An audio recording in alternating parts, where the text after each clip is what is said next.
사무엘이 아침까지 누웠다가 여호와의 집에 문을 열었으나 그 이상을 엘리에게 알게 하기를 두려워하더니 엘리가 사무엘을 불러 이르되 내 아들 사무엘아 하니 그가 대답하되 내가 여기 있나이다 하니 그가 이르되 네가 내게 무엇을 말씀하셨느냐 청하노니 내게 숨기지 말라. 내게 말씀하신 모든 것을 하나라도 숨기면 하나님이 내게 벌을 내리시고 또 내리시기를 원하노라 하는지라. 사무엘이 그것을 그에게 자세히 말하고 조금도 숨기지 아니하니 그가 이르되 이는 여호와이시니 선하신 대로 하실 것이니라 하니라. 사무엘이 자라매 여호와께서 그와 함께 계셔서 그의 말이 하나도 땅에 떨어지지 않게 하시니 단에서부터 브엘세바까지 온 이스라엘이 사무엘은 여호와의 선지자로 세우심을 입은 줄을 알았더라. 여호와께서 실로에서 다시 나타나시되 여호와께서 실로에서 여호와의 말씀으로 사무엘에게 자기를 나타내시니라. 아멘.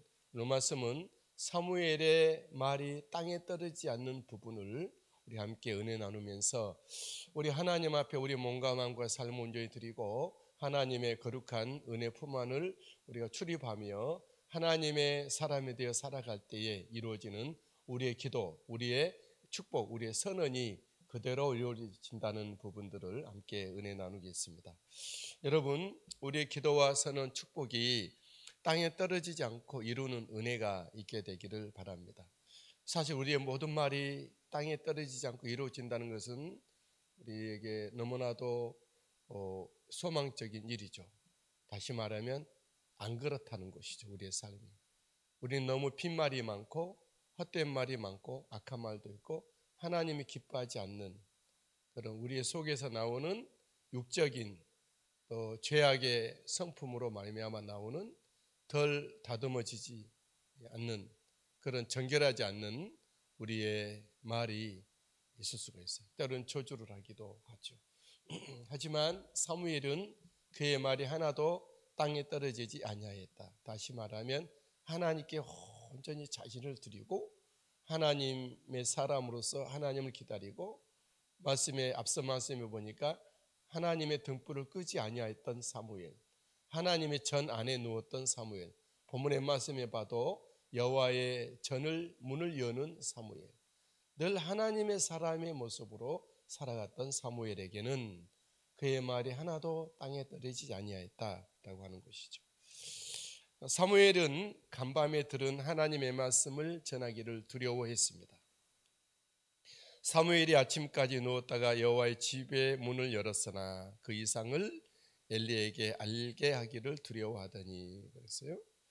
왜냐하면 하나님께서 간밤에 사무엘에 일러두신 하나님의 말씀은 엘리 집안에 대한 재앙, 심판, 망하게 하겠다고 하는 하나님의 결정적인 말씀이시기 때문에 그렇습니다. 하지만 엘리는 그가 노쇠하고 쇠약하였어도 어두운 자가 되어서도 하나님의 말씀을 듣기를 청했습니다. 궁금한 것이죠. 하나님이 무언가 말씀하셨겠다. 또 그 하나님이 무언가 말씀했다는 부분에 대해서 알고 싶어 했던 엘리였어요. 엘리는 사무엘을 그 앞으로 부릅니다. 16절 말씀이죠. 엘리가 사무엘을 불러 이르되 내 아들 사무엘아 하니 그가 대답하되 내가 여기 있나이다 하니 간밤에 들은 하나님의 말씀 하나도 숨김없이 다 말하라 이렇게 말을 하죠. 이르되 내게 무엇을 말씀하셨느냐 청하노니 내게 숨기지 말라 이렇게 말씀. 이에 사무엘은 간밤에 하나님이 자신에게 들려주신 하나님의 말씀을 숨김없이 다 말을 합니다.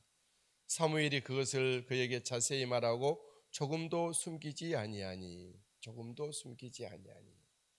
사무엘이 받은 그 하나님의 말씀은 무엇이었죠? 방금 말씀드렸죠? 엘리 제사장이 전한 하나님의 말씀은 엘리의 두 아들의 악행에 대한 하나님의 분명한 질책이었습니다. 그리고 그에 따른 엘리 집안의 몰락과 두 아들이 한날에 죽게 된다는 그런 하나님의 선언이었죠. 엘리는 그 집안에 대한 하나님의 심판의 말씀을 수용을 합니다. 18절 말씀이죠. 그가 이르되 이는 여호와시니 선하신 대로 하실 것이니라. 하나님이 우리 집안을 심판하셔도 하나님은 선하시다.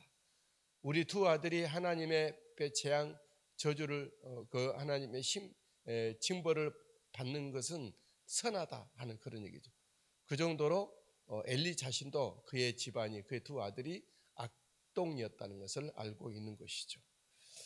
하지만 엘리가 이 부분에서 하나님 앞에 회개했으면 얼마나 좋았을까, 그런 개인적인 생각을 해봅니다. 엘리는 그걸로 그냥 수용하고 말지 하나님 앞에 막 몸부림쳐 주님 용서해달라, 하나님의 자비를 베풀어, 그렇게 하지 않아요. 우리 성도들 가운데 내 어떤 삶의 부분이 어려움이 있고 힘듦이 있으면 그냥 수용하는 것도 참 좋지만, 그래서 하나님 앞에 품하고 기도하고 다른 길은 없는지, 하나님의 자비와 긍휼과 은혜와 돌봐주시는 은총은 없는지 살피며 주님 앞에 한 발짝 나갔으면 얼마나 좋을까.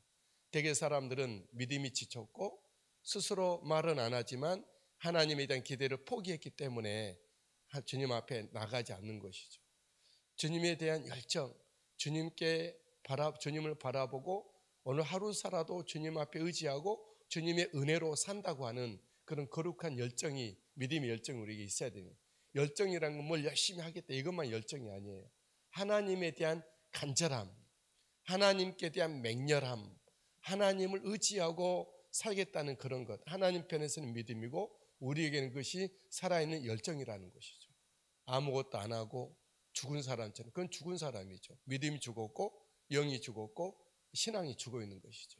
우리는 날마다 오늘 하루를 산다 할지라도 주님 은혜를 간절히 열망하고 소망하고 구하는, 하나님께 나를 드리고 하나님 은혜가 내게 꼭 있게 되기를, 주님과의 거룩한 관계성이 맺어지는 우리들이 되겠습니다. 심판의 경고를 들었던 다윗이 정말 눈물로 침상을 띄울 정도로, 요를 적시면 침상을 띄울 정도로 회개하지 않습니다. 그래서 다시 더 좋은 왕이 됐던 것이죠.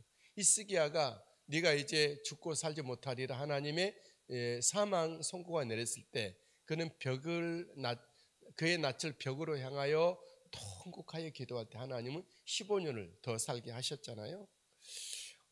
니느웨가 하나님의 심판을 선언받았지만 요나의 그 전함을 듣고 회개 선포를 듣고 회개할 때 니느웨가 다시 하나님으로부터 회개했던 니느웨가 심판이 물러갔잖아요. 여러분 정말 하나님 앞에 우리 신앙은 기도하고 구하는 것도 신앙이고, 내 포기됐던 내가 하나님 앞에 다 매여서 묶여서 하나님 없으면 안 되는 그런 믿음으로 매여 달리는 것, 이것도 큰 신앙이라는 것이죠. 길거리의 사람 거지 바디메오가 예수시란 소리를 듣고 소리를 지르죠. 다윗의 자손 예수여 나를 불쌍히 여기소서. 사람들이 그를 말립니다. 거지 주제에, 길거리 사람 주제에 왜 이렇게 소리 안 떠느냐, 더욱 크게 소리 질러 다윗 자손, 그랬던 거죠. 그런 사람은 그 속에 그런 믿음의 열정이 있었다라는. 여러분, 우리 하나님은 사유하시는 우리 하나님이시고 기도를 들으시는 하나님이시고 반드시 우리를 건져주시는 하나님이기 때문에 포기됐던 믿음, 참 이 포기된 믿음은 정말 무섭습니다. 겉으로는 믿음이 있는 척하지만 아무것도 안 하는, 사망을 옮겨다니는 사람들이 정말 하나님 앞에 포기된 믿음이 아니라 매어 달리는 믿음으로 살게 되기를 바랍니다. 엘리의 모습이 그 모습이었죠. 하나님은 엘리 집안은 몰락하게 하고 사무엘을 붙들어 세워주십니다. 하나님은 이제 엘리가 아니라 엘리의 두 아들 홈리와 비니아스가 아닌 사무엘과 함께 하십니다. 19절 말씀이죠. 사무엘이 자라매 여호와께서 그와 함께 계셨어요. 여호와께서 그와 함께 계셨어요. 어떤 사무엘이죠? 하나님께 드려지고 하나님의 집에서 눕고 등불을 끄지 아니하고 하나님의 전문을 여는 그런 사무엘이죠. 그러니까 하나님께 매어 달리는 사무엘이 어릴 때부터 올려드려진 하나님과 함께 사는, 하나님 이런 사람들과 함께 하시죠. 하나님이 함께 하시지 못한 사람이 아무도 없어요. 하나님께 오지 않기 때문에 하나님이 함께 하시지 않는 것입니다. 사무엘의 말이 하나도 땅에 떨어지지 않도록 하셨습니다. 그의 말이 하나도 땅에 떨어지지 않게 하시니 사무엘이 기도한 대로, 축복한 대로, 선언한 대로 다 이루어져 가는 거예요. 다시 말하면 하나님과 하나 된 모습으로 살아가고 있는 사무엘의 모습입니다. 사무엘을 하나님이 선지자로 세우심을 온 이스라엘로 알게 됩니다. 20절. 단에서부터 브엘세바까지 온 이스라엘이 사무엘은 여호와의 선지자로 세우심을 입은 줄 알아요. 이 말은 할라에서 백두까지, 백두에서 할라까지 온 전국이 다 우리나라식으로 말하면 전국이 팔도가 다 이제 사무엘이 하나님이 세우신 선지자, 엘리가 아니라 혼니와 비냐스가 아니라 정말 모세 집안이 아닌 그런 엉뚱한 집안인 사무엘이 세워졌다, 그런 거예요. 에브라임 산지로 갔었으니까 아마 에브라임 사람이기도 해요. 레위 지파도 아니에요. 유다 지파도 아닌 그런 사무엘을 하나님은 누구든지 만인의 하나님이에요. 누구든지 하나님께 나를 드리고 하나님의 은혜 품 안에 출입하고 하나님으로 매어 달리며 살아가는 사람들에게는 성이 다른 누구든지 우리 하나님은 함께 하시고 그의 말이 하나도 땅에 떨어지지 않게 하시고 나중에는 온 사람들로 하여금 알게 하신다라는 거죠. 사무엘에게 이제는 하나님이 말씀으로 자신을 나타내 주셨어요. 여호와께서 실로에서 여호와의 말씀으로 사무엘에게 자기를 나타내시. 이제 카메라가 옮겨간 거예요. 카메라가 사사였던 엘리, 사사면서 제사장이었던 엘리가 아니라 사무엘에게로 하나님의 카메라가 올라간 거예요. 옮겨간 거죠. 혼니와 비냐스 젊은 제사장 두 아들, 그들에게서 하나님의 카메라 줌이 이제는 사무엘에게 올라갔다라는 거죠. 여러분, 오늘날 우리의 이 시대 가운데 하나님의 관심이 우리에게 있게 되기를, 하나님의 믿음의 하나님의 보시는 그 눈동자 같이 보시는 주님의 보심이, 하나님의 시선이 우리에게, 나에게 향해져 있는 우리들을 날마다 하나님의 주신 이 나라, 하나님의 나라에서 주인공이 되고 하나님과 함께 더불어 살아가며 하나님과 호흡하며 행하는 우리들이 되시게 되기를 바랍니다.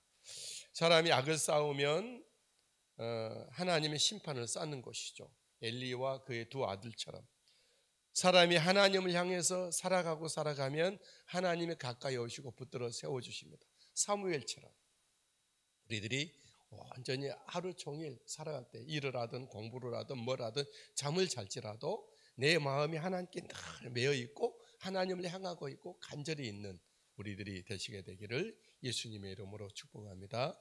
할렐루야.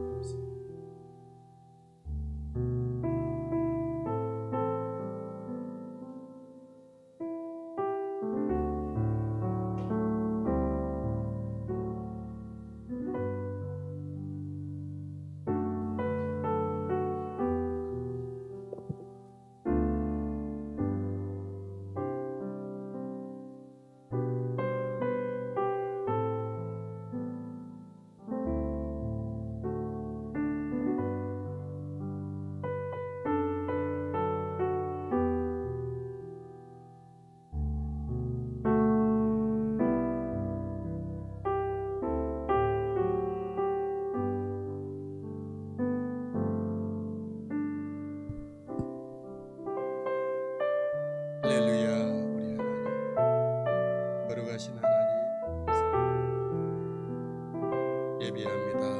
우리 믿음의 식구들과 함께 한 아침 주님의 이름을 부르며 품하며 중보합니다. 하나님께 성령